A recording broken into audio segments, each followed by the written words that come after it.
লাইফে যদি কেউ কিছু করতে পারলো না, হয়তো অনেক স্ট্রাগল করেছে, অনেক খেটেছে, তার মানে কি সে হেরে গেছে নাকি?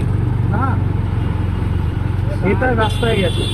ধরো আমরা কাজ করি না, এই যে কাজ করবো, ধরো এই যে কাজ করবো, কারোর জন্য আমি ধরো উপকার করলাম, ধরো হেল্প করলাম, আমি কিন্তু তার কাছে যে হেল্প পাবো সেই আশায় না, সেই আশায় যা করে সেইটা আর উপকার হয় না।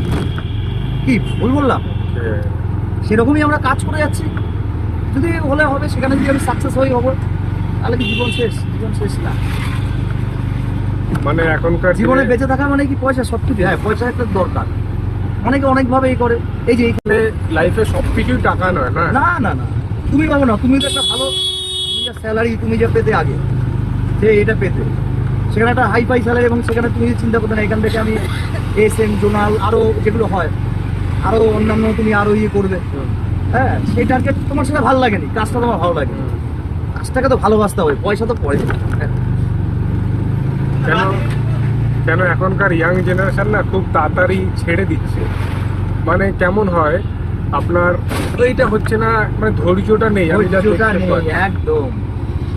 মানে এটা আসছে না, মানে ইমিডিয়েটলি একটা রেজাল্ট লাগে, এই একটা কনসেপ্টে। মানুষ এখন সব না শর্টকাট চায়, তো শর্টকাটে সব কিছু শর্টকাট, যে একদম তাড়াতাড়ি ইয়ে হবো, হয় না।